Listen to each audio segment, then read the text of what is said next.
আবার চলে এসেছি আমাদের এই রান্নার পৃথিবী চ্যানেলের আরও একটি নতুন ভিডিও নিয়ে। তো আপনারা দেখতে পাচ্ছেন আজকে একটি আলুর রেসিপি বানাবো আমরা। আলুর একটি মজাদার নাস্তা। এই রেসিপিটা খেতে খুব সুস্বাদু এবং মুচমুচে হয়। এটি খুব অল্প সময়ে এবং খুব অল্প উপকরণ দিয়ে আপনারা বাড়িতে বানাতে পারবেন। তাহলে চলুন দেখি এটা বানাতে কী কী লাগছে। এই উপকরণগুলি লাগবে এই আলুর স্ন্যাক্সটি বানাতে। খুবই অল্প উপকরণ, যা বাড়িতে থাকা অল্প মশলা দিয়ে আপনারা বানাতে পারবেন।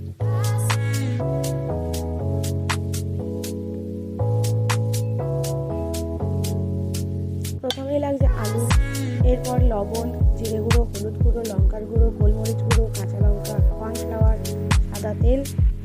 এবার আমরা প্রথমেই আলুটাকে সিদ্ধ করতে বসাবো। প্রথমে একটু জল গরম করে তার মধ্যে আলুগুলো দিয়ে তাতে পরিমাণ মতো লবণ দেব এবং আলুটাকে খুব সুন্দর করে সিদ্ধ করে নেব। আলুটা খুব সুন্দর করে সিদ্ধ হয়ে গেছে, এবার আমরা নামিয়ে নেব। এবার আলুগুলোকে আমরা ম্যাশ করে নেব।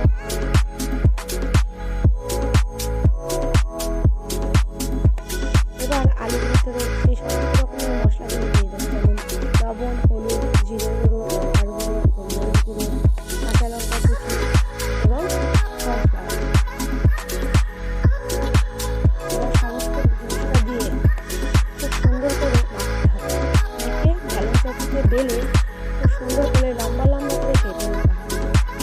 এবার এই স্টিকের আকারে কাটা আলুর মজাদার নাস্তাটি তেল গরম করে তাতে একে একে ছেড়ে দিতে হবে। এবার তেলে এই সুন্দর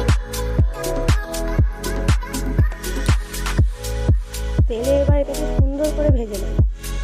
এপিট ওপিট উল্টে পাল্টে সুন্দর করে ভেজে নেব।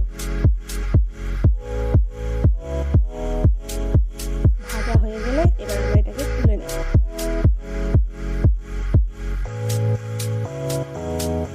এবার পরবর্তী যেগুলো বাকি রয়েছে সেগুলোকেও আমরা ভেজে নেব।